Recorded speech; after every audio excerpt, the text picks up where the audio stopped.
नमस्कार मित्रांनो, आज आपण पाहूयात इयत्ता 12वी मराठी कथा साहित्य प्रकार आणि परिचयमधील पहिली कथा आहे शोध. कथेचे लेखक आहेत व पु काळे. व पु काळे म्हणजेच वसंत पुरुषोत्तम काळे. मित्रांनो, आपले आयुष्य म्हणजे एक शोधयात्राच असते. काही जणांच्या हाती काहीतरी कधीतरी लागते, तर काही जणांचे हात रिकामेच राहतात. सामान्य निर्जीव जड वस्तू आपल्या हाती लागते, पण टॅक्सीवाल्याने आपली मुलगी गमावली होती. ती काळाच्या पडद्याआड गेली होती. त्यात ना त्या मुलीचा दोष होता, ना त्या टॅक्सीवाल्यांचा. तसेच तिला वाचवण्याचा प्रयत्न करणारे हॉस्पिटलमधले डॉक्टर नर्स यांचाही काही दोष नव्हता.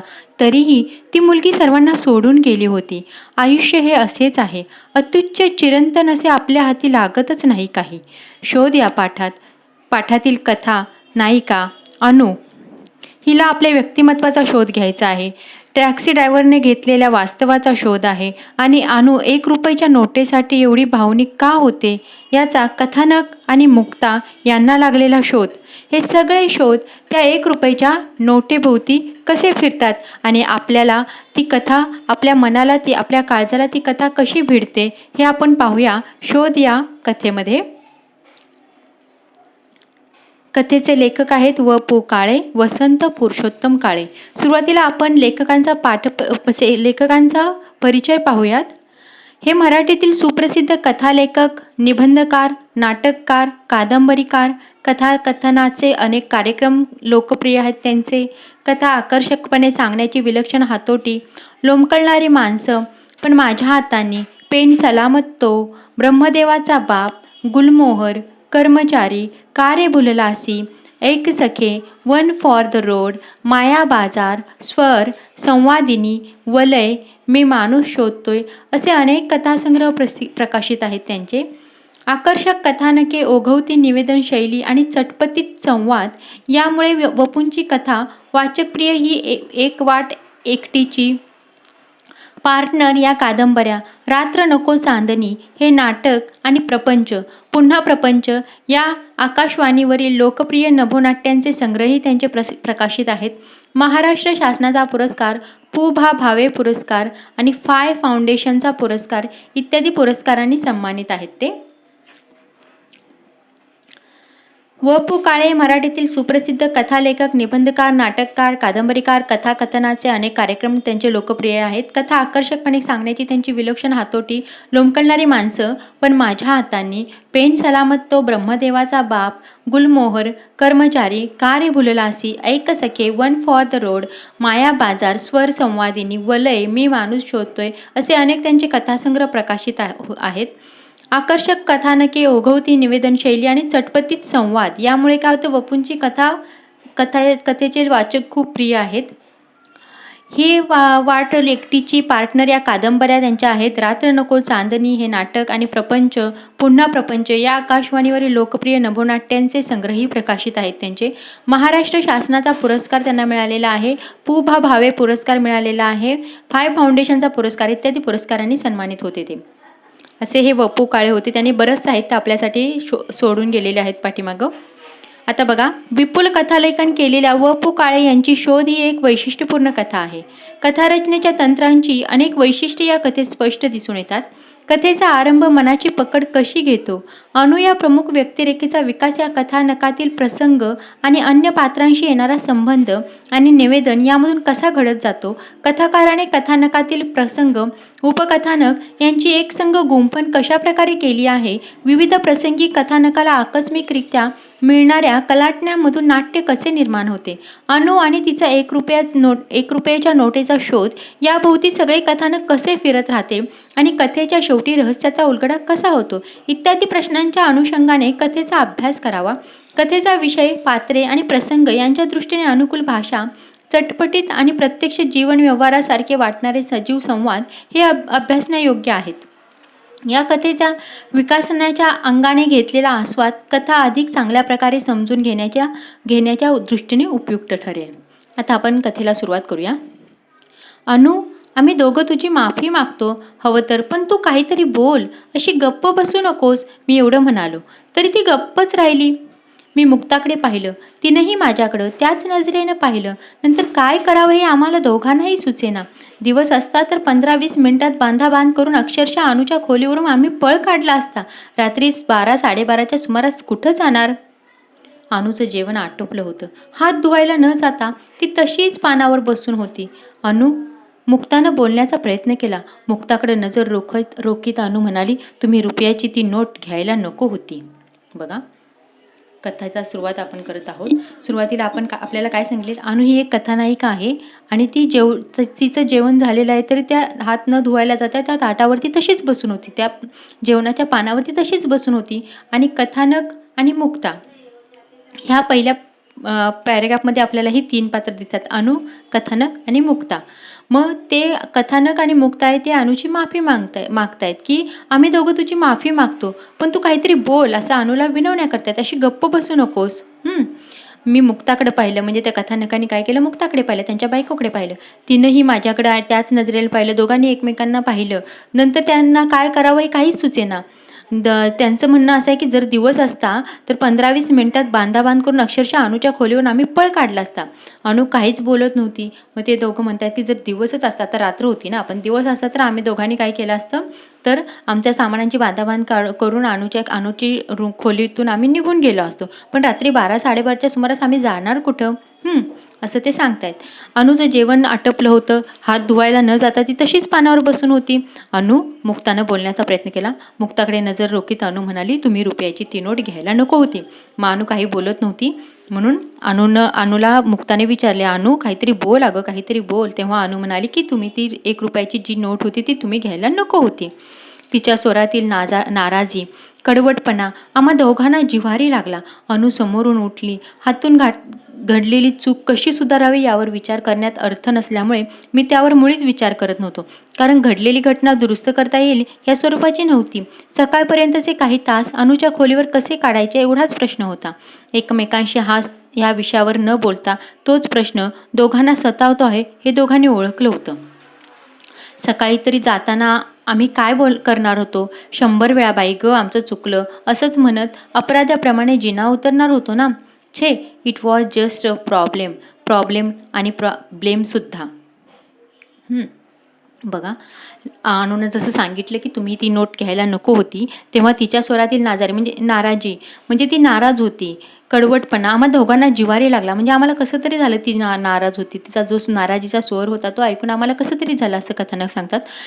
अनु समोरून उठली. हातून घडलेली चूक कशी सुधारावी ह्यावर विचार करण्यात अर्थ नसल्यामुळे मी त्यावर मुळीच विचार, आता जी हातून जी चूक घडली होती ती कशी सुधारावी हे काही कथानकाला समजत नव्हतं. ती सुधारण्यासारखी नव्हती चूक. म्हणून लेखक कथानक म्हणतायत की आम्ही ती सुधारावी याच्यावरती विचारच करत नव्हतो. कारण घडलेली घटना दुरुस्त करता येईल या स्वरूपाची नव्हतीच. सकाळपर्यंतचं म्हणजे सकाळ होईपर्यंतचे काही तास अनुच्या खोलीवर कसे काढायचे हा प्रश्न त्यांच्यापुढे उभा होता. एकमेकांशी हा विषयावर न बोलता तोच प्रश्न दोघांनाही सतावतो आहे हे दोघांनीही ओळखले होते. म्हणजे या विषयावर न बोलता हाच प्रश्न दोघांनाही पडला होता. कुणाला? मुक्ता आणि कथानकाला. मग त्याच्यावरती कसं बोलायचं, काय बोलायचं? सकाळी तरी जाताना काय बोलणार? सकाळी जाताना तिला आम्ही काय करणार होतो? 100 वेळा बाई गं आमचं चुकलं असं म्हणत अपराधाप्रमाणे जिना उतरणार होतो. म्हणजे आमची चूक झाली असं अनुला आम्ही सारखं बाई गं आमचं चुकलं असं म्हणत काय जिना उतरून जाणार होतो असं कथानक म्हणतायत. छे, it was just a problem आणि ब्लेमसुद्धा. म्हणजे हा एक प्रॉब्लेमच होता आणि आमच्यावरती ब्लेमसुद्धा होता. सकाळीच पुन्हा सोडताना आज रात्री अनुच्या खोलीवर असा काही प्रकार घडणार आहे असं कुणी सांगितलं असतं तर आम्ही त्यावर विश्वास ठेवला असता काय? बाब निव्वळ 1 रुपयाची आणि तेवढ्यासाठी अनु असं करील? इतक्या वर्षांचा स्नेह विसरून अपमान करील? शक्य आहे? ती अनु इनामदार आहे हे आम्ही विसरलो. तिच्या विक्षिप्त स्वभावाचा आम्हाला विसर पडावा यात तिची काहीच चूक नाही. तिचा हा असला विक्षिप्त स्वभाव मला खरं तर आवडलेला. अगदी पहिल्यापासून म्हणजे BA नंतर तिनं आबासाहेबांचा निरोप घेतला तेव्हापासून. तिनं घराला रामराम ठेकलात हेही मला आबासाहेबांकडूनच समजलं. बघा, सकाळी पुन्हा आता हे कथानक आणि मुक्ता ही दोघं नवरा बायको आहेत आणि ते पुण्यात असतात आणि पुणे सोडताना ते सकाळीच पुण्यावरून आलेले मुंबईला. मग पुणे सोडताना आज रात्री अनुच्या खोलीवर असा काही प्रकार घडणार आहे. ते मुंबईत कुणाकडे आले तर राहायचे कुठे म्हणून ते राहत होते अनुकडे आले होते. मग सकाळी जेव्हा पुन्हा सोडलं तेव्हा असा काही प्रकार अनुच्या खोलीवरती घडेल असं कोणी सांगितलं असतं तर काय विश्वास ठेवला असता? बाब तर निव्वळ एका रुपयाची होती. बाब तर म्हणजे गोष्ट तर फक्त ₹1 होती. मग तेवढ्यासाठी अनु असं करील असं त्यांना विश्वासच बसत नव्हता. ₹1 ती इतक्या वर्षाचा स्नेह विसरून अपमान करील? असं शक्य आहे का? असं त्यांना वाटत होतं. ती अनु इनामदार आहे हेही आम्ही विसरलो. तिच्या विक्षिप्त स्वभावाचा आम्हाला विसर पडावा ह्यात तिची काहीच चूक नाही. विक्षिप्त म्हणजे कसं तराव्याक, विचित्र, लहरी स्वभावाचा आम्हाला विसर पडावा यात तिचीही काहीच चूक नाही. तिचा हा असला विक्षिप्त स्वभाव मला तर खरं आवडलेला. तिचा हा विक्षिप्त स्वभाव होता तरीसुद्धा तिचा स्वभाव मला आवडलेला असे कथानक म्हणतात. अगदी पहिल्यापासून म्हणजे BA नंतर तिनं आबासाहेबांचा निरोप घेतला तेव्हापासून तिनं घराला रामराम ठोकला हेही मला आबासाहेबांकडून समजलं. आता आबासाहेब कोण होते? तर अनुचे वडील होते. BA नंतर अनुने काय केलं होतं? घर सोडले होतं आणि ती मुंबईला येऊन राहिली होती. आबासाहेबांच्याकडे सहज चक्कर टाकली. म्हणजे एक दिवशी जे कथानक होते ते आबासाहेबांच्याकडे गेले म्हणजे अनुच्या वडिलांच्याकडे गेले. एक रुटीन म्हणून इकडच्या तिकडच्या गप्पा झाल्या आणि सहज विचारलं, आबासाहेब अनु दिसत नाही, कुठं आहे? तर त्यांनी सांगितलं अनुनं घर सोडलं. 5 वर्षापुरतं. मी नाही समजलो. आबासाहेबांनी सांगितलं की अनुनं घर सोडलं म्हणजे अनु घर सोडून निघून गेली आहे 5 वर्षापूर्वी. तेव्हा कथानक म्हणतात मी नाही समजलो. त्याचा असं आहे, प्राप्तेषु षोडश वर्ष हा नियम आपण फक्त मुलांच्या बाबतीत सांभाळतो. मुलींनाही तोच न्याय लावायला हवा आणि अनुसारख्या मुलीच्या बाबतीत तर ही सवलत प्रथम हवी. ते सगळं मान्य आहे, पण घर सोडायचं कारण फक्त 5 वर्षांसाठी? पण का? ते म्हणतात, कथानक म्हणतात हे सगळं मान्य आहे, पण घर सोडायचं कारण काय असं? आणि ते पण 5 वर्षासाठी? का? तिने माझ्यासाठी केवळ 5 वर्षांची सवलत दिली. म्हणजे काय? 5 वर्ष तर घर सोडून गेली आहे ती. तिच्यासाठी नाही तर माझ्यासाठी असं अनु म्हणते. मला वाईट वाटू नये म्हणून. आलं लक्षात? एकूण अंदाज येऊन मी म्हणालो, तोच आबासाहेब म्हणाले बघा, तिचं मला थोडंसं पटलं. थोडंसं म्हणण्यापेक्षा पुष्कळसं. तेव्हा कथानक म्हणतात काय पटलं? अनु म्हणाली, मी मुलीच्या जन्माला आले आहे तेव्हा माझं लग्न केल्याशिवाय तुम्ही मला सोडणार नाही आणि मी लग्नच करणार नाही ह्यांसारखे पणही मला करायचे नाहीत. पण फक्त लग्नापूर्वी 5 वर्ष मला स्वतःची म्हणून जगायची आहे. अनु म्हणते, अनु तिच्या वडिलांना म्हणजे आबासाहेबांना म्हणते, मी मुलीच्या जन्माला आले आहे, मग जेव्हा माझं लग्न होईल तेव्हाच तुम्ही मला सोडाल, बरोबर? पण मी लग्न करणार नाही असंही मी म्हणत नाही. फक्त लग्नापूर्वीची 5 वर्ष मला स्वतःची म्हणून जगायची आहेत. म्हणजे मला स्वतःला माझी ही 5 वर्ष माझ्यासाठी म्हणून जगायची आहेत. म्हणजे कशी? असं कथानक विचारतात. हा प्रश्न मीही तिला विचारला तेव्हा ती म्हणाली, 5 वर्ष माझी स्वतःची म्हणजे प्युअरली माझी स्वतःची असावीत. त्या वर्षाशी कुणाचा काहीही संबंध असता कामा नये. मला त्याचा कुणी अकाउंट विचारता कामा नये. तुम्हीसुद्धा 5 वर्ष मी एकटी जगणार. बघा, अनुने काय सांगितलं आबासाहेबांना की 5 वर्षे माझी म्हणजे स्वतःची माझी पाहिजे. त्या वर्षाशी कुणाचाही काहीही संबंध असता कामा नये आणि त्याचा कुणी अकाउंट म्हणजे त्याचा कुणी हिशोबही मला विचारायचा नाही की मी 5 वर्ष कुठे होते, काय होते, ते मला काहीही विचारायचं नाही. 5 वर्ष मी एकटी जगणार असं अनुनं ठणकावून सांगितलं. म्हणजे निश्चित काय करणार असं कथानकाने विचारलं. आबासाहेब म्हणाले, अगदी तिच्या शब्दात सांगतो. ती म्हणाली, कुणाच्या ना कुणाच्या कलानं चालण्याची सवय प्रत्येक व्यक्ती परंपरेने लावून घेतो. माणूस स्वतःचं व्यक्तिमत्व स्वतः घडवत नाही. कुणाचा ना कुणाचा तरी त्याच्यावर पगडा असतो, विचारांवर छाया पडलेली असते. आई बाप एखाद्या व्यक्तीवर प्रेम करतात म्हणून मुलं त्या व्यक्तीवर प्रेम करू लागतात. जे आईवडिलांचे शत्रू तेच त्या मुलांचे शत्रू. ह्याचाच अर्थ असा की स्वतंत्र मेंदू घेऊन जन्माला आलेला जीव दुसऱ्याचा ऐकतो. त्याच क्षणी तो स्वतःचं अस्तित्व निसर्गानं जगाकडे पाहण्याची दिलेली स्वतंत्र नजर हरवून बसतो. मला 5 वर्षे एवढ्याचसाठी एकटं राहायचं आहे की माझे स्वतःचे विचार आणि तुमच्या विचारांचा पडलेला पगडा ह्यात किती अंतर आहे ते मला पाहायचं आहे. जगाकडे पाहताना मला माझा चष्मा हवा. प्रत्येक वस्तूचं, घटनेचं, व्यक्तीचं मूल्यमापन करायला मला माझी नजर स्वतंत्र तयार करायची आहे आणि तेही संसारात पडण्यापूर्वी. अनुने आबासाहेबांच्याकडे कशासाठी 5 वर्ष मागितलं हे किती सुंदर लिहिलेलं आहे बघा. अनु तिच्या व्यक्तिमत्वाचा शोध घेत आहे. ती काय म्हणते बघा, आबासाहेबांनी सांगितलं ती काय म्हणाली. तिच्या शब्दात सांगायचं तर ती म्हणाली, कुणाच्या ना कुणाच्या कलानं चालण्याची सवय प्रत्येक व्यक्ती परंपरेने लावून घेतो. आणि हे खरं आहे. कुणाच्या ना कुणाच्या म्हणजे जरी आपल्याला आपलं स्वतंत्र डोकं आहे, स्वतःचं अस्तित्व आहे, तरीसुद्धा आपण कुणाच्या ना कुणाच्या कलानं चालण्याची सवय लावूनच घेत असतो. माणूस स्वतःचं व्यक्तिमत्व स्वतः घडवत नाही. कुणाचा ना कुणाच्या तरी त्याच्यावर पगडा असतो. विचारांवर छाया पडलेली असते. म्हणजे आपण कुणाच्या तरी विचाराने असे प्रभावित होत असतो आणि त्यांच्यासारखं आपण वागू लागतो. आई-बाप एखाद्या व्यक्तीवर प्रेम करतात म्हणून मुलंही त्यांच्यावरती प्रेम करतात. म्हणजे आपले आई-वडील कुणावरती प्रेम करत असेल तर आपल्यालाही ती व्यक्ती आवडू लागते. त्या व्यक्तीवरती आपण प्रेम करू लागतो आणि जे आई-वडिलांचे शत्रू असतात तेच ते मुलांचे शत्रू. याचाच अर्थ असा की स्वतःचा स्वतंत्र मेंदू घेऊन जन्माला आलेला जीव दुसऱ्याचं ऐकतो. त्या क्षणी तो स्वतःचं अस्तित्व, निसर्गाने जगाकडे पाहण्याची दिलेली स्वतंत्र नजर हरवून बसतो. म्हणजेच हा आई-वडिलांच्या विचार म्हणजे दुसऱ्यांच्या विचारानं तो चालू लागतो. कारण त्याला एवढं स्वतःचं डोकं दिलं आहे. निसर्गाने जगाकडे पाहण्याची ती दिलेली स्वतंत्र नजर आहे, ती सगळं तो हरवून बसतो.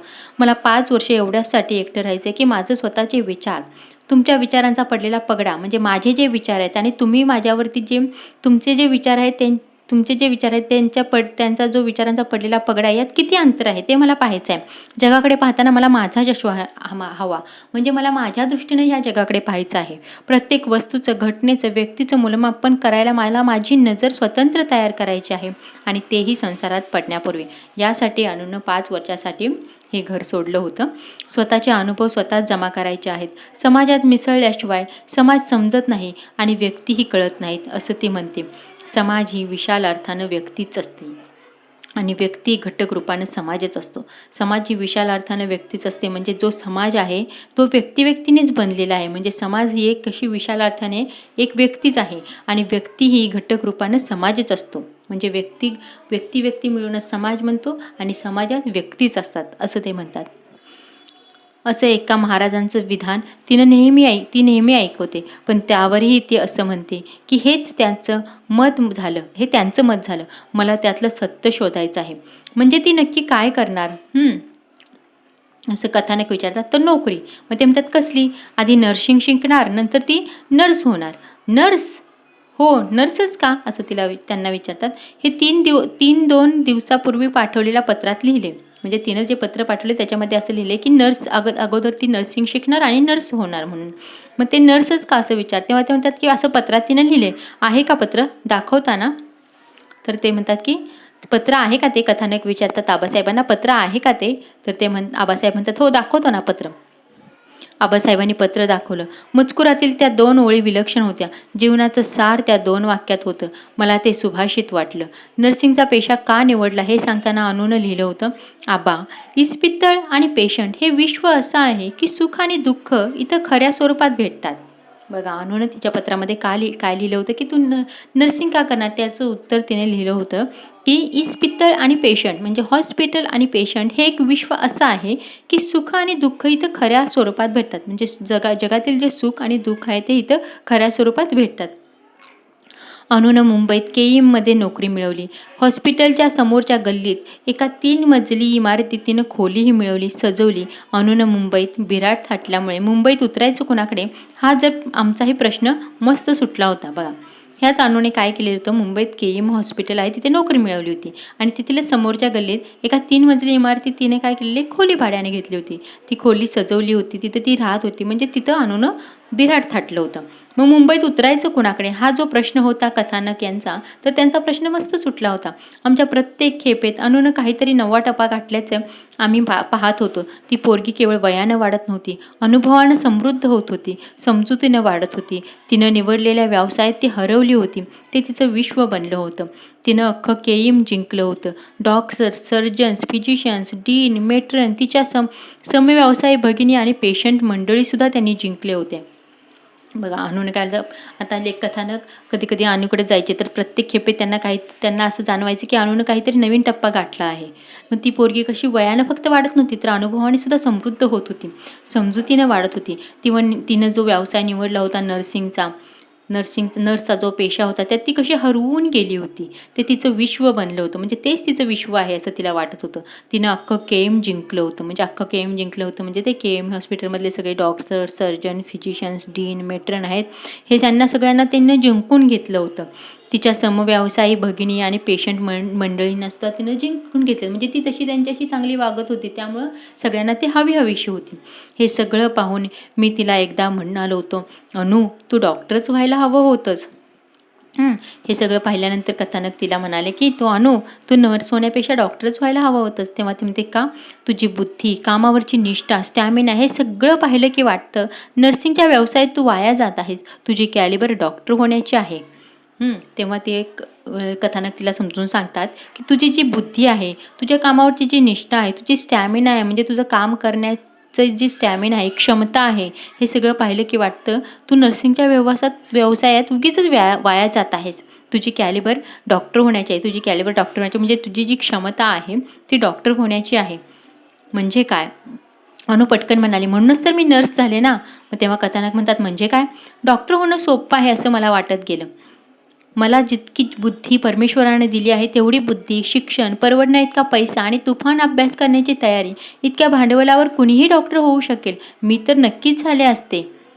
तेच मला हवंय. मग का झाली नाहीस? आता करू शकतेस यापेक्षा जास्त चांगली सेवा तू व्याधीनं पडलेल्या माणसांची करू शकली असतीस ना.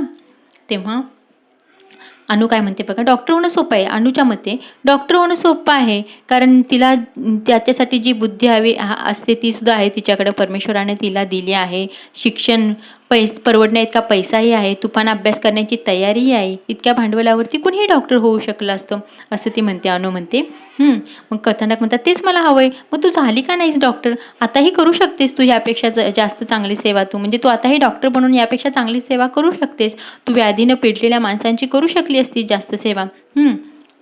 तेव्हा अनु काय म्हणते बघा, मुळीच नाही. सेवा ह्याच दृष्टिकोनातून मला विचाराल तर म्हणेन डॉक्टरपेक्षा नर्स महत्त्वाची, तिची जबाबदारी अधिक. अनु म्हणते, तुम्ही जर सेवा ह्या दृष्टिकोनातून जर मला विचारत असाल तर डॉक्टरपेक्षा नर्सच महत्त्वाची, तिची जबाबदारी अधिक असते. उत्तम डॉक्टर होण्यापेक्षा उत्तम नर्स होणं कठीण आहे, इतकंच माझं म्हणणं. डॉक्टरी पेशात ज्ञानाचा भाग मोठा आहे, माझ्या व्यवसायात मनाचा भाग मोठा आहे. डॉक्टरांना स्टेटोस्कोप फक्त छातीपर्यंतच पोहोचतो, तर नर्सचा हात काळजाच्या आत जातो. रोग जाणता आला की डॉक्टरचं कार्य संपतं. नर्सला पेशंट समजावा लागतो.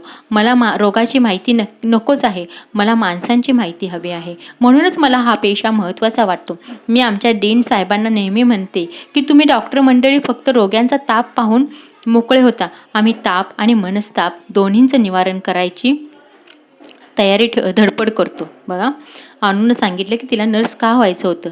तिचं म्हणणं आहे की उत्तम डॉक्टर होण्यापेक्षा उत्तम नर्स होणंही कठीण आहे. म्हणजे उत्तम डॉक्टर होणंही सोपं आहे, परंतु उत्तम नर्स होणं हे फार कठीण आहे असं अनु म्हणते. इतकंच माझं म्हणणं. डॉक्टर पेशात काय, ज्ञानाचा भाग मोठा आहे. डॉक्टर पेशात कसं ज्ञान खूप लागतं, पण माझ्या व्यवसायात म्हणजे नर्समध्ये मनाचा भाग मोठा आहे. डॉक्टरांचा स्टेटोस्कोप आहे तो फक्त छातीपर्यंतच पोहोचतो. डॉक्टरांचा जो स्टेटोस्कोप आहे तो फक्त छातीपर्यंतच पोहोचतो, म्हणजे छातीवरतीच फक्त तो तपास करू शकतो. परंतु नर्सचा आहे तो नर्सचा हात जो आहे तो काळजाच्या आत जातो. म्हणजे नर्स काय करते की त्या पेशंटची परिस्थिती, कंडिशन सगळं समजावून घेण्याचा प्रयत्न करते.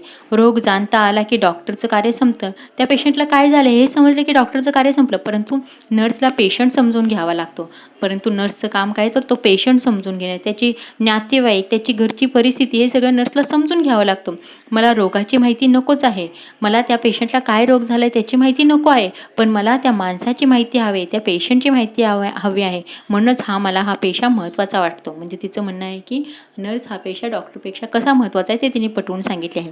मी आमच्या डीन साहेबांना नेहमी म्हणते, मी आमच्या डीन साहेबांना म्हणजे अनु तिच्यावरती जे डॉक्टर आहेत त्यांना नेहमी म्हणते की तुम्ही डॉक्टर मंडळी फक्त रोग्यांचा ताप पाहून मोकळे होता. की तुम्ही डॉक्टर मंडळी फक्त रोग्याला तपासता, त्याचा ताप पाहून मोकळे होता. आम्ही ताप आणि मनस्ताप या दोन्हींचं निवारण करण्याची धडपड करतो. म्हणजे आम्ही रोग्याला जो ताप आला आहे ते सुद्धा आणि त्याला जो मनस्ताप झाला आहे त्याचं दोन्ही निवारण्याची आम्ही धडपड करतो असे अनु तिच्या डीनला म्हणते. अशी ही अफाट अनु रागावली होती. अशी ही अनु होती, अशा विचारांची अनु होती, तरीही ती रागावलेली होती. तर निमित्त काय, तर तिची 1 रुपयाची नोट घेतली. ती देखील आम्ही मुद्दाम घेतली नाही. मुंबईच्या आमच्या या मुक्कामात आमचे मित्र भिडे आणि भिडे वहिनी आम्हाला भेटायला आल्या. अनुच्या खोलीवर गप्पा गोष्टीत रात्रीचे 11 कधी वाजले समजलेच नाही. दोघं जायला निघाले. वहिनी सहज म्हणाल्या, आपण टॅक्सीनं जाऊ बाई, त्या बसचा आणि गाडीचा अगदी उभं घालाय, टॅक्सीनं जाऊ. त्यात काय मोठंसं, फक्त सुट्टे पैसे वर आहेत की नाही ते पहा, तेवढ्यासाठी टॅक्सीवाल्यांना अडवायला नको. बघा, आता ही अनुचे विचार आपण ऐकले तर अनु अशी होती, परंतु ती रागवली तरी सुद्धा रागवली होती. कथानक म्हणतात, काय होतं निमित्त, फक्त 1 रुपयाची तिची नोट घेतली म्हणून ती एवढी रागवली होती. ती पण ती मुद्दाम घेतली नव्हती. तर त्यांच्याकडे काय झालेले, हे कथानक आणि त्यांची पत्नी जेव्हा मुंबईला गेले होते, तेव्हा भिडे आणि भिडे वहिनी म्हणजे त्यांचे मित्र ते त्या दोघांना भेटायला आले. बोलता बोलता काय झालं, रात्रीचे कधी 11 वाजले त्यांना समजलेच नाही. मग जेव्हा ती दोघं जायला निघाली, तेव्हा त्या भिडे वहिनी ज्या आहेत त्या म्हणाल्या की आपण टॅक्सीने जाऊया, की मला कारण बसचा गाडीचा उभं आला आहे, त्यामुळे आपण टॅक्सीने जाऊया. तर ते भिडे आहेत ते म्हणतात की त्यात काय एवढं मोठं, फक्त सुट्टे पैसेवर आहेत की नाही ते पहा. म्हणजे टॅक्सीनं जायचं तर सुट्टे पैसे लागतील, मग ते वरती आहेत की नाही ते पहा. तेवढ्यासाठी टॅक्सीवाल्यांना अडवायला नको, म्हणजे टॅक्सीवाल्यांनी सुट्टे पैसे नाहीत म्हणून अडवून आणायला नको, असं ते म्हणतात. तेव्हा भिडे काय करतात, तेव्हा त्यांच्याकडे भिडे 1 मिनिट थांबा, मी देतो सुट्टे पैसे. माझ्याजवळचे आणि मुक्ताजवळचे असे सगळे पैसे जमा केले तर 9च रुपये भरले. मग सुट्टे पैसे कथानक काय म्हणतात, मी देतो तुम्हाला सुट्टे पैसे. आणि मग दोघांनी काय केलं, दोघांच्याकडे सुट्टे पैसे आहेत की नाही बघितले तर दोघांची मिळून 9च रुपये जमले. अहो चालेल 1 रुपया कमी, भिडे वहिनी म्हणाल्या. 1 रुपया कमी होता 10 रुपये व्हायला. तर भिडे वहिनी म्हणाले चालेल 1 रुपया कमी असेल तर. वा वा, असं कसं, 1 मिनिट थांबा, एखादा रुपया कुठेही मिळेल, मी अनुच्या कपाटात पाहतो. मुक्तानं अनुचं कपाट उलतापालत केलं पण पैसे सापडले नाहीत. भिडे जायला निघाले, तोच काहीच आठवून मुक्ता म्हणाले 1 मिनिट थांबा, रुपया मिळेल. आता 1 रुपया कमी होता. मग सगळीकडे शोधलं तर रुपया काय भेटला नाही. अनुचं कपाटही शोधलं तरी रुपया भेटला नाही.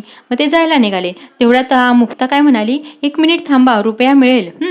मग तेव्हा ते म्हणतात कुठं आहे, अनुच्या टेबलावर काय आहे, त्या काचेखाली तिने एक नोट ठेवली आहे. That's good. मग त्यांना मुक्ताला आठवतं की अनुच्या टेबलावरती एका काचेखाली 1 रुपयाची एक नोट आहे.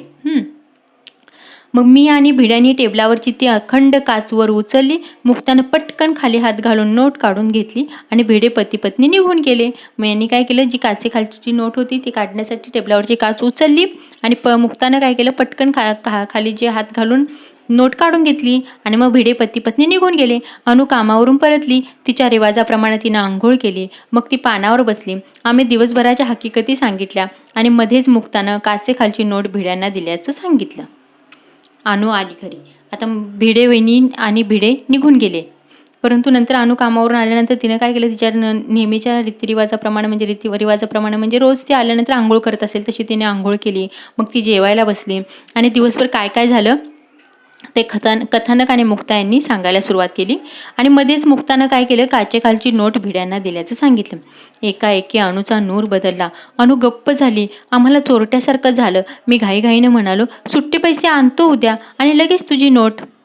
असं कथानक यांनी काय केलं, अनुला सांगितलं की तू म्हणजे आम्हाला एकदम चोरट्यासारखं झालं. आम्ही तिची नोट घेतली पण आम्हाला असं वाटायला लागलं की आम्ही चोर आहोत का काय, असं वाटायला लागलं. त्यांना एकदम चोरट्यासारखं झालं. मग तेव्हा ते कथानक घाईघाई म्हणाले, अगं मी उद्या सुट्टे पैसे आणतो आणि तुला नोट परत देतो. असं म्हणायच्या अगोदरच अनुनं काय केलं, काइंडली स्टॉप इट. अनुनं त्यांचं बोलणं मध्येच तोडलं. शेवटी मी म्हणालो, अनु आम्ही दोघं तुझी माफी मागतो हवं तर, पण तू काहीतरी बोल. त्यावर जरा वेळाने ती म्हणाली, तुम्ही ती नोट घ्यायला नको होती. तेव्हा त्या दोघांनी, कथानक आणि मुक्ता यांनी अनुची माफी मागितली पण आणि काहीतरी बोलायला सांगितलं. तेव्हा अनु म्हणाली की तुम्ही ती जी नोट होती ती घ्यायला नको होती. कितीतरी वेळ हा सगळा इतिहास आठवत मी गॅलरीत उभा होतो. मुक्ता आत होती. अनु काय करत होती हे कळत नव्हतं. तेवढ्यात मुक्ता गॅलरीत आली. मी पाहिलं तर काय, मुक्ताच्या अंगावर बाहेर जायचे कपडे.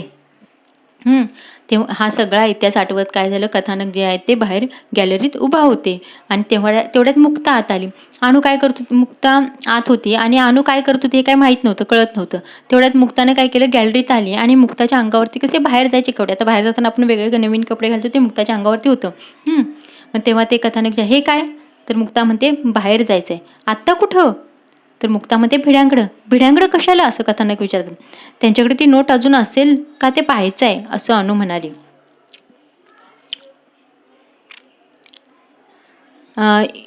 इट इज शिअर मॅडनेस, मी पटकन म्हणालो, म्हणजे हा शुद्ध वेडेपणा आहे, असं कथानक म्हणतात. आय ॲक्सेप्ट दिस कमेंट, अनु पुढे येत म्हणाली. मला चालेल, आपण बघूयात. अनु तीच नोट नेमकी टॅक्सीवाल्याला गेली असेल, कारण सुट्ट्या पैशाचाच प्रश्न होता. शक्य आहे नेमकी तीच नोट टॅक्सीवाल्याकडे गेली, हे मला भिड्यांकडून कळू दे, मग मी थांबेन. मग अनु म्हणते, कथानक म्हणतात की अगं सुट्ट्या पैशांचाच प्रश्न होता, म्हणजे नेमकी तीच नोट टॅक्सीवाल्याकडे गेली असेल. तेव्हा अनु म्हणते, तीच नोट जर टॅक्सीवाल्याकडे गेली असेल तर हे मला भिड्या काकांकडून कळू द्यात, तर मग मी तिथंच थांबेन. अनु माझा ऐकशील, असं कथानक म्हणतात. गळ घालू नका, मी ऐकणार नाही. माझा स्वभाव तुम्हाला माहीत आहे. ज्या टप्प्यापर्यंत माणूस प्रयत्न करू शकतो त्याच्या अलीकडे थांबणारी बाई मी नव्हे. नोटेच्या बाबतीतील माझा प्रयत्न भिड्यांच्या घरापाशी संपतो, तिथपर्यंत जायला हवं. या वेळात आम्हाला भाग घेण्यापासून गत्यंतर नव्हतं. आम्हीच गुन्हेगार होतो ना. आम्ही टॅक्सी पकडली. टॅक्सीत बसल्यावर मी म्हणालो, अनु त्या नोटीसाठी तू एवढं का करत आहेस? तेव्हा कथानक म्हणतात, अरे अनु तू माझं ऐकशील का, ती नोट काही आपल्याला भेटणार नाही, असं कथानक यांचं मत होतं. परंतु अनु काय म्हणते बघा, गळ घालू नका म्हणजे मला सांगत बसू नका, मी तुमचं काही ऐकणार नाही. माझा स्वभाव तुम्हाला माहीत आहे. माझा स्वभाव कसा आहे ते तुम्हाला माहितीच आहे. ज्या टप्प्यापर्यंत माणूस प्रयत्न करू शकतो त्याच्या अलीकडे थांबणारी बाई मी नव्हे. म्हणजे अनुचा स्वभाव असा होता की जिथपर्यंत प्रयत्न करता येतील तिथपर्यंत प्रयत्न करायचे, असा अनुचा स्वभाव होता. नोटीच्या बाबतीतला माझा प्रयत्न भिड्यांच्या घरापाशी संपतो. म्हणजे नोट शोधण्याचा जो माझा प्रयत्न आहे तो आता तुम्ही भिड्यांना नोट दिली तर भिड्यांच्या घरापाशी माझा तो म्हणजे भिड्यांच्या तिकडे जाईपर्यंत तिथे जर समजा ती नोट नसेल तर तिथं माझा शोध संपेल. परंतु तिथपर्यंत तर जायलाच पाहिजे, असं अनु म्हणत होती. ह्या वेळात आम्हाला भाग घेण्यावाचून गत्यंतर नव्हतं. कथानक म्हणतात की हे अनुचं जे वेळ होतं त्याच्यात आम्हाला भाग घ्यायलाच पाहिजे होता, कारण आम्हीच गुन्हेगार होतो, कारण त्यांनीच ती नोट उचलून भिड्यांना दिली होती. मग त्यांनी काय केलं, टॅक्सी पकडली आणि टॅक्सीत बसल्यावरती कथानक अनुला म्हणतात, अनु त्या नोटीसाठी तू एवढं का करत आहेस? असं कथानक अनुला विचारतात. तर अनु म्हणते, त्यामागं तशा भावनाच आहेत. खाजगी नसेल तर फार सांगतेस. खाजगी म्हणतात, जर खाजगी नसेल तर आम्हाला सांगतेस का तू, तुझ्या काय भावना आहेत ते? तेव्हा ते अनु म्हणते, नोट मिळाली तर सांगेन. मुक्तानं एक नुसताच हुंकारा दिला. अनुनं त्यातला अर्थ जाणला. ती म्हणाली, नोट मिळेल असं वाटतं मला. मिळो बापडी. लॅमिंग्टन रोड पोलीस स्टेशन दिसताच मी टॅक्सी थांबवली. पोलीस स्टेशन शेजारच्या इमारतीत 4थ्या मजल्यावर जायचं होतं. आम्ही भिड्यांच्या दरवाजापाशी आलो तर आत दिवा जळत असल्याचं व्हेंटिलेटरमधून दिसलं. लॅमिंग्टन रोड पोलीस स्टेशन दिसताच टॅक्सी थांबवली. का तर तेथील जे पोलीस स्टेशन होतं त्याच पोलीस स्टेशनच्या शेजारच्याच इमारतीत 4थ्या मजल्यावरती भिडे राहत होते. आणि भिड्यांच्या दरवाजापाशी जसं गेलं तसं काय झालं, तिथून त्या व्हेंटिलेटरमधून आत दिवा जळत असलेलं दिसलं. व्हेंटिलेटर म्हणजे घरात हवा जाण्यासाठी दाराच्या वर असं तिरपा पातळ पट्टा बसवलेली चौकट असते. त्याच्यातून कथानकांना दिसलं की आत दिवा जळत असलं, म्हणजे ते अजून जागे आहेत असं कथानकांना समजलं. कडी वाजवताना संकोच त्यामुळे कमी वाटला. म्हणजे आता जर जागे आहेत तर आपण कडी वाजवू शकतो असं त्यांना वाटलं. दार उघडताच तुम्ही, हा जो भिड्यांनी प्रश्न केला तो अपेक्षितच होता. दार उघडताच भिड्यांनी काय प्रश्न केला, तुम्ही? म्हणजे त्यांना आश्चर्य वाटले, ही लोक एवढ्या रात्रीची आली आहेत. या आम्ही ताबडतोब बसलोच. 4 जिन्यांचा हा परिणाम. 4 जिना चढून आल्यामुळे सगळे थकले होते. म्हणजे आत गेल्या ते जाऊन डायरेक्ट बसलेच, कारण खूप थकले होते 4 जिना चढून. आम्ही आत्ताच आलो, हे तुमच्या पुढे भिडे वहिनी म्हणाल्या. आम्ही पण आत्ताच आलो असे त्या भिडे वहिनी त्यांना म्हणाल्या. काय सांगता काय, आमच्या घरून निघून तर चांगला दीड तास झाला तुम्हाला, मी आश्चर्याने म्हणालो. म्हणजे आमच्या घरातून तुम्ही 30 तास दीड तास झालं निघाले आणि तुम्ही आत्ताच पोचताय? सांगतो काय प्रकार झाला तो. तुमच्या घरून निघालो ही म्हणाली, त्याप्रमाणे टॅक्सी केली. 15 मिनिटात त्याने इथंपर्यंत आणलं आणि एक प्रचंड घोटाळा झाला. म्हणजे त्यांना टॅक्सी ड्रायव्हरने 15 मिनिटात इथंपर्यंत आणलं, परंतु काही घोटाळा झाला ते सांगतात. काय झालं, इथल्याच चौकात एक म्हातारा आमच्या टॅक्सीखाली आला. म्हणजे त्यांचा ॲक्सिडेंट झाला. तो म्हातारा जो होता तो टॅक्सी ड्रायव्हरच्या त्या टॅक्सीच्या खाली आला. त्यामुळे काय झालं, मग काय, खरं तर आम्ही लगेच त्यातून सुटलो असतो. ठरवलं असतं तर पण आमचा चांगुलपणा आम्हाला नडला. म्हणजे आम्ही त्यातून सुटलो असतो असं भेडे सांगतात की ठरवलं असतं, म्हणजे आम्ही लगेच त्यातून निसटायचं ठरवलं असतं तर निसटलं असतो, पण आमचा चांगुलपणा आम्हाला नडला. का?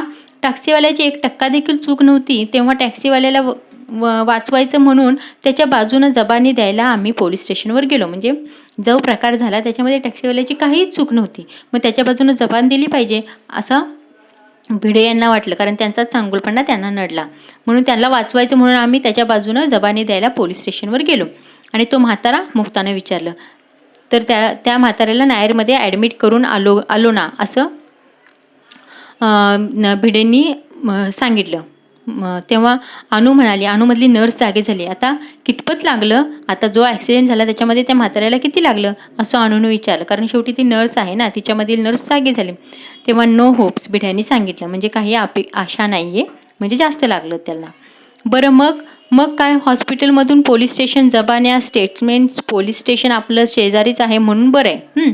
मग काय, मग काय झालं, हॉस्पिटलमधून ते पोलीस स्टेशनला नेलं. त्यांना पोलीस स्टेशनमध्ये जबान्या दिल्या, स्टेटमेंट्स घेतले आणि ते म्हणतात की शेवटी पोलीस स्टेशन शेजारी आहे म्हणून बरं आहे. भिडे, ह्या असल्या गोष्टी केवळ तुम्हीच करू जाणे. नाही, तसं नाही, माझं ऐका.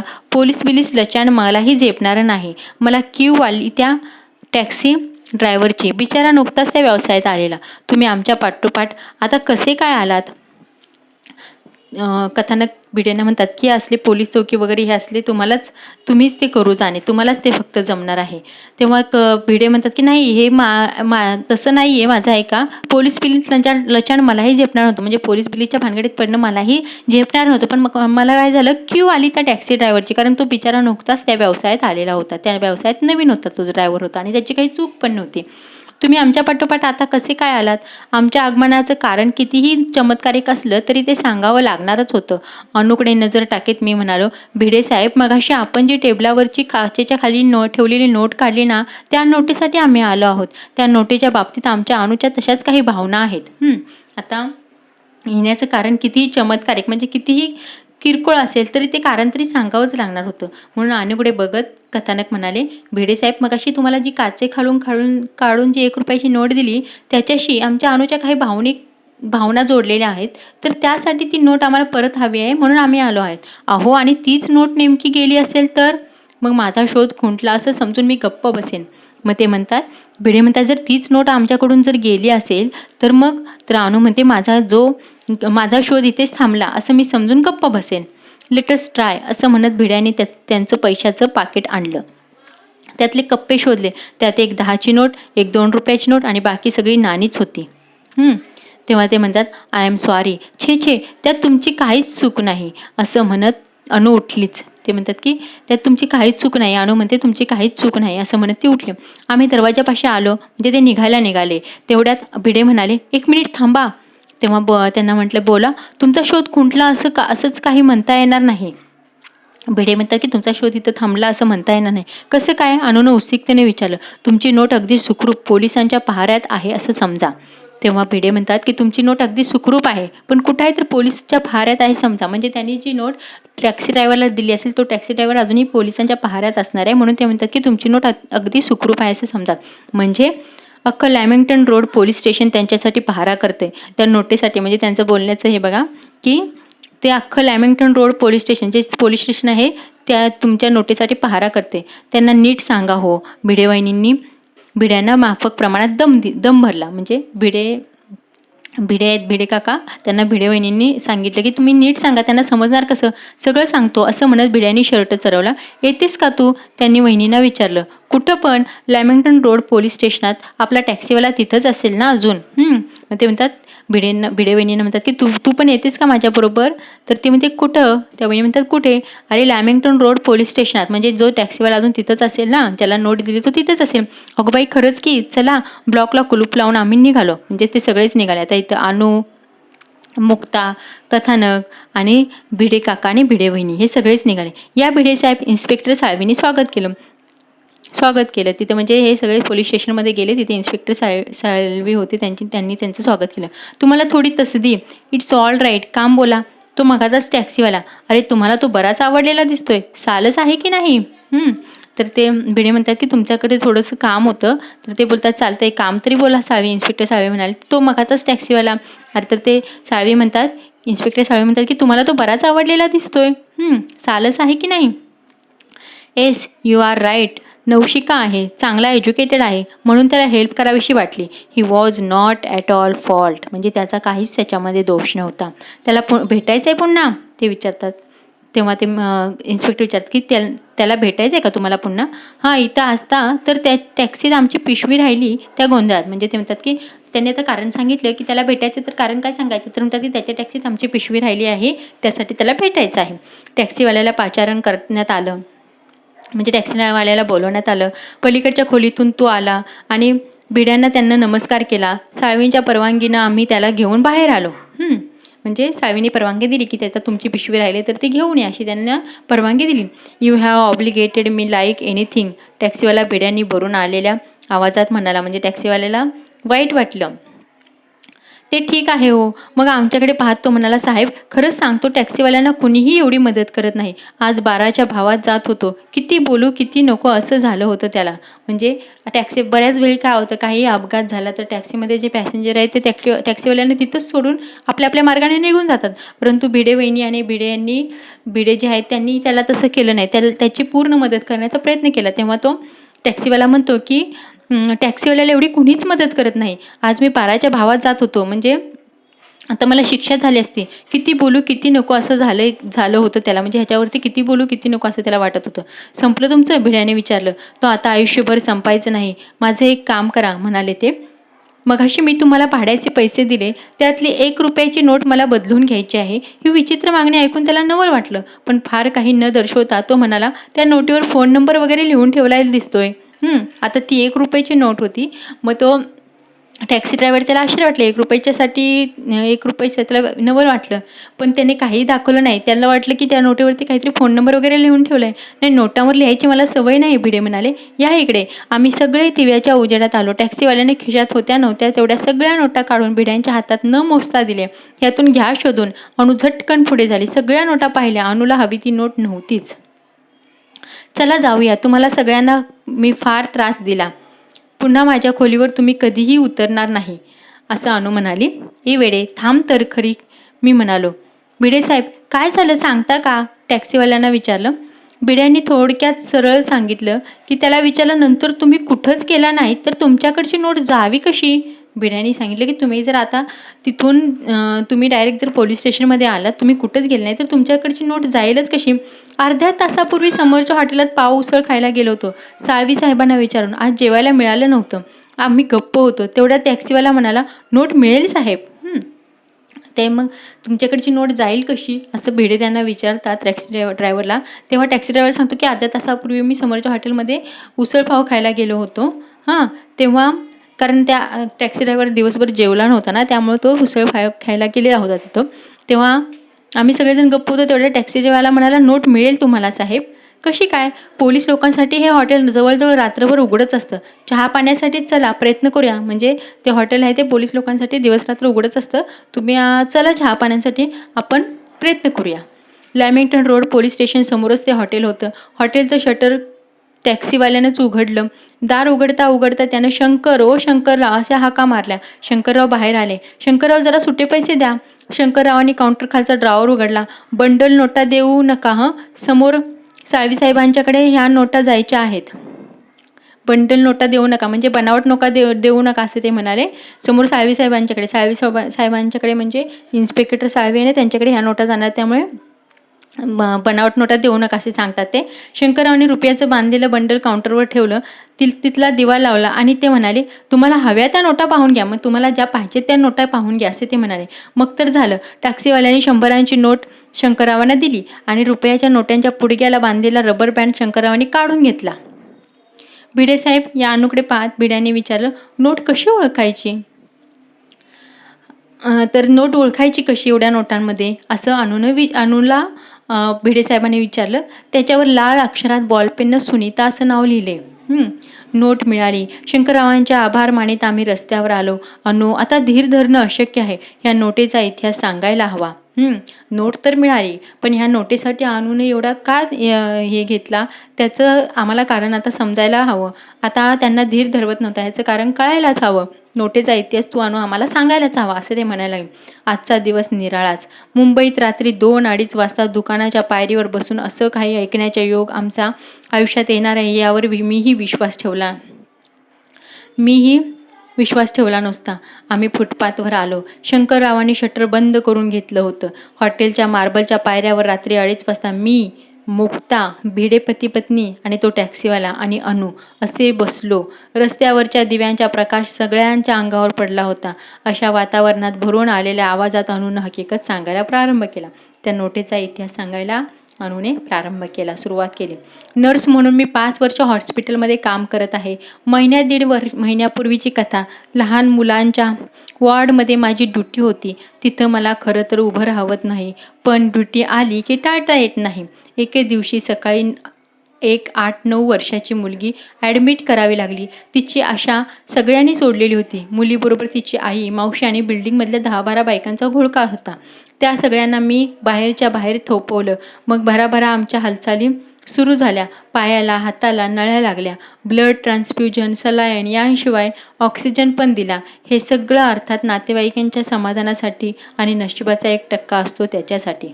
बघा, आता अनुने इतिहास सांगायला सुरुवात केली. नर्स म्हणून जेव्हा अनु कामाला लागली तेव्हा ती 5 वर्ष हॉस्पिटलमध्ये काम करत होती. बरोबर, 5 वर्षापासून ती नर्स म्हणून काम करत होती. दीड महिन्यापूर्वी काय झालेलं, एक लहान मुलीच्या वॉर्डमध्ये तिची ड्युटी होती, अनुची ड्युटी होती. तिथं मला खरं तर उभं राहत नाही, कारण लहान मुलांचे सगळे लहान मुलं पेशंट असतात तिथं, म्हणून तिला ते बघवत नाही. लहान मुलांचा आजार पण तिला बघवत नाही, म्हणून अनु म्हणते की तिथं मला खरं तर उभं राहत नाही म्हणजे मला नको असते लहान मुलांच्या तिथं. परंतु ड्युटी आली की टाळता येत नाही, मग ड्युटी आली तर ती करावीच लागते. एके दिवशी काय झालेलं, सकाळी एक 8-9 वर्षाची मुलगी ॲडमिट करावी लागली तिथे. तिची आशा सगळ्यांनी सोडली होती, म्हणजे ती खूपच आजारी होती, जगेल असं वाटत नव्हते. मग मुलीबरोबर तिची आई होती, मावशी होती आणि बिल्डिंगमधल्या 10-12 बायकांचा घोळका होता. त्या सगळ्यांना मी बाहेरच्या बाहेर थोपवलं. आता एवढी सगळी आत घेतणार नाहीत ना, सगळ्यांना बाहेरच्या बाहेर थांबवलं. मग भराभरा आमच्या हालचाली सुरू झाल्या. पेशंट वाचवण्याची तयारी सुरू झाली. पायाला, हाताला नळ्या लावल्या. ब्लड ट्रान्सफ्युजन, सलाईन याशिवाय ऑक्सिजन पण तिला दिला. हे सगळं कशासाठी होतं, तर नातेवाईकांच्या समाधानासाठी म्हणजे ते वाचणार नाही माहीतच होतं, पण नातेवाईकांना जरा दिलासा वाटावं की बाबा एवढं सगळं केल्यानंतर ते वाचेल, त्यांच्या समाधानासाठी त्यांनी हे सगळं केलेलं होतं. आणि एक नशिबात तिच्या असेल वाचण्यासारखं, तर नशिबाचा जो 1% असतो त्यासाठी सर्वजण धडपडत होते. पोरगी नक्षत्रासारखी होती. तिच्यासाठी माझीही एकीकडे प्रार्थना चालली होती. ती पोरगी मधून डोळे उघडायची आणि क्षीण आवाजात सांगायची, ह्या नळ्या काढा. दिवसभर हे चाललं होतं. तिच्या यातना बघवत नव्हत्या. ह्या नळ्या काढा म्हणून तिचा जप चालला होता. शेवटी मी डॉक्टरांना विचारलं. ते म्हणाले फार तर 3-4 तास काढेल ती. मग मी विचारलं, असंच जर असेल तर शेवटचे काही तास तिला सुखानं तरी जगू दे ना. पोरगी कशी अत्यंत सुंदर होती, नक्षत्रासारखी होती. तिच्यासाठी एकीकडे माझी प्रार्थनाही चालली होती, म्हणजे ती पोरगी वाचावी म्हणून मी देवाकडे प्रार्थनाही करत होतो. ती पोरगी अधूनमधून डोळे उघडायची, क्षीण आवाजात सांगायची की ह्या नळ्या काढा. तिच्या शरीराला ज्या नळ्या टोचल्या होत्या ते ती काढायला सांगत होती. दिवसभर हे चाललं होतं. दिवसभर तिच्या यातना ज्या होत्या त्या आम्हाला बघवत नव्हत्या. ह्या नळ्या काढा असं ती वारंवार सांगत होती. तिचा जणू जपच चालला होता, नळ्या काढा म्हणून.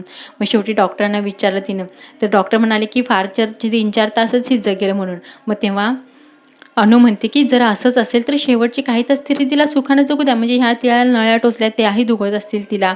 मग त्या तिच्या नळ्या काढते मी सगळ्या. डॉक्टर तरी शेवटचे 3-4 तास तरी तिला सुखानं जगू दे ना, तिच्या नळ्या काढते मी सगळ्या. डॉक्टर म्हणाले फक्त ऑक्सिजनची ठेवा. मग डॉक्टर म्हणाले चालेल, काढल्या तर. डॉक्टरांच्या परवानगीने अनुने त्या नळ्या काढल्या आणि फक्त ऑक्सिजनची एक नळी ठेवली. मी एक नळी काढून टाकली.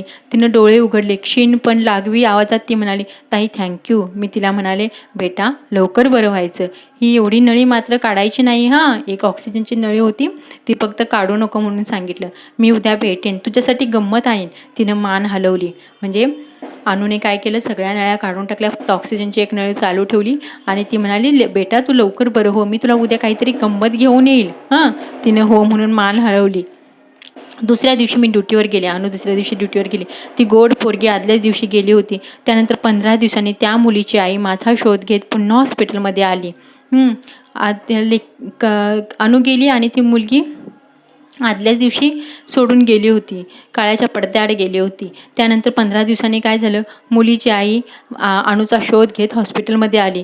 तिने मला एका बाजूला नेलं, हातात एक पाकिट ठेवलं. तिने काय केलं, त्या मुलीची आई अनुचा शोध घेत आली. तिने एका बाजूला अनुला नेलं आणि हातात एक पाकिट ठेवलं. त्या पाकिटमध्ये त्यात 25 रुपये होते. हे काय, अनुने विचारलं. ती बाई म्हणाली, तुम्ही आमच्याशी खऱ्या सिस्टरप्रमाणे वागला, ही माझी आठवण. तेव्हा अनु म्हणाली, मी म्हणाले सिस्टरप्रमाणे वागले असं म्हणता, मग मला सांगा तुमच्या सख्या बहिणीला तुम्ही असे पैसे दिले असते का? तिची मी खूप समजूत घातली. इथल्या धर्मदाय पेटीत ते पैसे टाका असं सांगितलं. मग ती म्हणाली, कमीत कमी 1 रुपयाची नोट तरी ठेवायला हवी तुम्ही. तुमच्या भाचीनं, माझ्या सुनीतानं दिली आहे ती. तुम्ही त्या दिवशी नळ्या काढल्या, तुम्ही गेल्यावर ती म्हणाली, ही नर्सताई चांगली आहे, तिनं हातापायातल्या सुया काढल्या, मी आता झोपते. माझ्या उशिकालचा खाऊचा डबा आहे ना, त्या ताईला दे. खाऊचा रुपया आहे ना ते त्या ताईला दे. पोरगी एवढं बोलली. तिनं डोळे मिटले आणि ते मिटलेच. एवढं सांगून माझ्या गळ्यात हात टाकून ती कोसळलीच आणि तिची समजूत घालणं मला शक्तीबाहेरचं होतं. बघा, ती मुलगी जी वारली होती तिची आई अनुला भेटायला आली. अनुला एका साईडला नेऊन तिने काय केलं, अनुच्या हातात एक पाकीट ठेवलं. त्या पाकिटामध्ये 25 रुपये होते. तेव्हा ती अनु म्हणाली, कशासाठी हे? तेव्हा ती बाई म्हणाली, त्या पेशंटची म्हणजे त्या मुलीची आई म्हणाली, की तुम्ही आमच्याशी कशा खऱ्या सिस्टरप्रमाणे वागला, म्हणून त्याचीही आठवण, माझीही आठवण म्हणून तुम्ही हे ठेवा पैसे. तेव्हा अनु म्हणते, सिस्टरप्रमाणे वागला असेही म्हणता आणि वरून तुम्ही जर तुमच्या सख्या बहिणीला असे पैसे दिले असते तर तिने घेतले असते का? त्या अनुने तिची खूप समजूत काढली. तेव्हा अनु म्हणाली, की तुम्ही इथल्या धर्मदाय पेटीमध्ये ते पैसे टाका म्हणून, असं तिनं सांगितलं अनुला. तरी पण ती काय म्हणाली, ही 1 रुपयाची नोट तरी ठेवा, कारण सुनीताने ती तुम्हाला द्यायला सांगितलेली आहे. जेव्हा तुम्ही तिच्या अंगावरच्या सगळ्या नळ्या काढल्या तेव्हा ती म्हणाली, की त्या नर्सही खूप चांगल्या आहेत. माझ्या खाऊच्या पैशातला 1 रुपया आहे ती त्यांना दे म्हणून ती सांगून गेली होती. आणि ती पोरगी एवढं बोलली आणि तिनं डोळे मिटले आणि मिटलेच. म्हणजे ती सुखानं गेली असं तिला सांगायचं होतं. एवढं सांगून माझ्या गळ्यात हात टाकून ती कोसळली. एवढं सांगून ती सुनीताची आई होती ती रडायलाच लागली खूप. मग तिची समजूत घालणं मला माझ्या शक्तीबाहेरचं होतं. तिची समजूत काढता अनुलाही अनुचं जे तिची समजूत काढणे अनुच्या शक्तीबाहेरचं होतं. म्हणजे खूप अवघड गेलं अनुला तिची समजूत काढणं. हकीकत सांगताना अनुचा आवाज भरून आला. थोडा वेळ थांबून रुमालानं डोळ्याच्या कडा टिपत म्हणाली, हीच ती नोट. आम्ही सुन्न बसून होतो. सगळीकडे शांत होतं. आणि मग तितक्यात संत स्वरात टॅक्सीवाला म्हणाला, ताई, असं पेशंटमध्ये मन गुंतून चालणार नाही. माणूस भूतकाळात अडकला की संपलं. मग भविष्यकाळही खराब होतं. नजर नेहमी समोर हवी, एखाद्या ड्रायव्हरसारखी.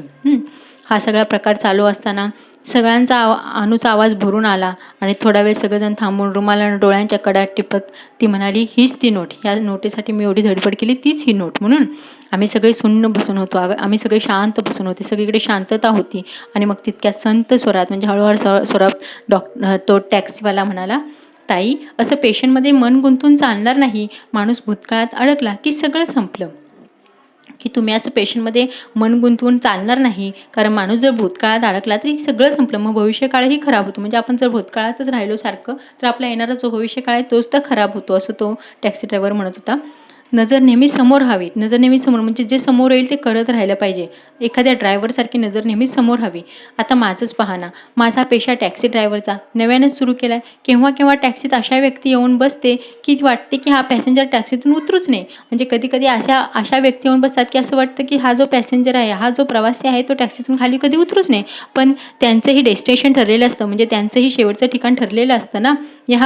आगे गाडी खडी करो असं म्हणतात. आम्हाला गाडी मुकाट्यानं उभी करावी लागते. त्यांनी जर सांगितलं की इथं गाडी पुढं उभी करा तर आम्हाला गाडी मुकाट्यानं उभाच करावी लागते. मग मीटरवरचा आकडा पुसायचा, मनावर रेंगाळू पाहणारा तो पॅसेंजरही त्याबरोबर पुसायचा आणि नव्या पॅसेंजरचं स्वागत करायचं. मीटरवर आकडा पुसायचा म्हणजे मीटरवर जो काय आकडा झाला आहे, जो काही पैसे झाले ते घ्यायचं आणि संपून टाकायचं त्याच्याविषयी. आणि मनावरती जो रेंगाळणारा तो पॅसेंजर आहे, जो प्रवासी आहे तोही पुसायचा, म्हणजे त्यालाही विसरायचं आणि नवा जो पॅसेंजर येणार आहे त्याचं स्वागत करायला तयार व्हायचं. असा आमचा हा पेशा आहे. ताई, तुमचा आणि माझा पेशा हा असाच एकसारखाच आहे. म्हणजे तुमचा आणि माझा हा जो पेशा आहे तो असाच आहे. तुम्ही हेच करायला हवं. तुम्ही पण असंच करायला, म्हणजे जुन्या अशा पेशंटमध्ये तुमचं मन गुंतवून ठेवायला नको, असं त्याचं सांगणं होतं. पेशंट दगावला की फक्त चादर बदलायची, उशी झटकायची आणि पायाखालचं ब्लँकेट नवं वाटेल अशी घडी घालायची आणि नव्या पेशंटचं स्वागत करायचं. पेशंट दगावला म्हणजे पेशंट गेला की फक्त काय करायचं, चादर बदलायची, उशी झटकायची आणि पायाखालचं जे ब्लँकेट आहे त्याची अशी घडी करून ठेवायची की नवंच वाटलं पाहिजे ते. नव्या पेशंटचं स्वागत करायचं. कॉटवर कोण आलं नवा तेही पाहायचं नाही, म्हणजे कोण त्या कॉटवरती परत पेशंट आलं तेही बघायचं नाही. मिनिस्टर असेल नाही तर रस्त्यावरचा कोणीतरी, एखादा मिनिस्टर येईल पेशंट म्हणून किंवा एखादा रस्त्यावरचा माणूस येईल कोणीतरी, आपण आपला कॉट नंबर सांभाळायचा. आपण फक्त आपला कॉट नंबर सांभाळायचा, म्हणजे आपण फक्त आपल्या कॉटवरती जो पेशंट आला आहे त्याचा फक्त सांभाळ करायचा, त्याला फक्त ट्रीटमेंट व्यवस्थित द्यायची, असं तो सांगतोय.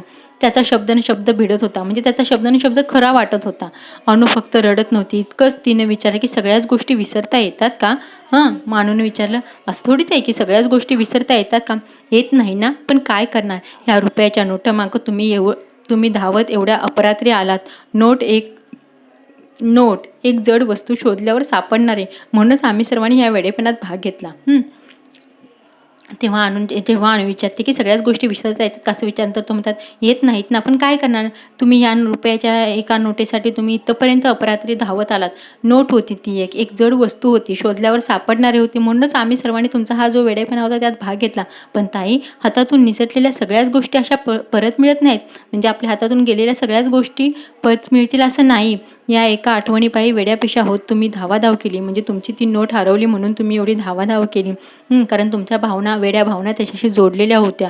ते सुनीताने एका पेशंट 8-9 वर्षाच्या मुलीनं जाता जाता तुम्हाला दिलेली ती नोट होती.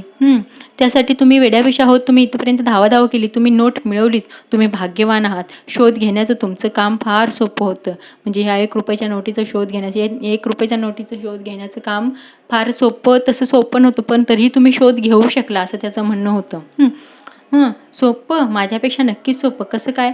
अनु म्हणते, सोपं कसं काय वाटलं तुम्हाला?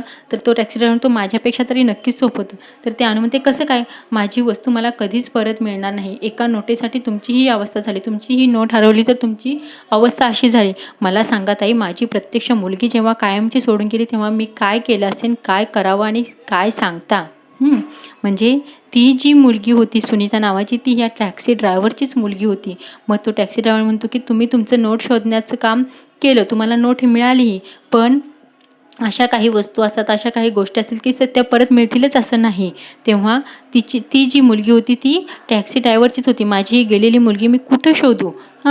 मग सांगा ताई, माझी प्रत्यक्ष मुलगी जेव्हा कायमची सोडून गेली तेव्हा माझी अवस्था काय झाली असेल? म्हणजे जेव्हा सुनीता सोडून गेली तेव्हा ह्या टॅक्सी ड्रायव्हरची अवस्था काय झाली असेल तो विचारतो. तेव्हा मी काय करावं सांगता? म्हणजे मी कुठं शोधू तिला? असं टॅक्सी ड्रायव्हर अनुला विचारतोय. म्हणजे बघा, खूपच भावनिक पाठ आहे हा. आपल्या मनाला खूपच भिडतो आहे. मी माणूस शोधतोय यांच्या कादंबरीतून घेतलेली कथा आहे. तर पाठ संपलेला आहे. धन्यवाद मित्रांनो.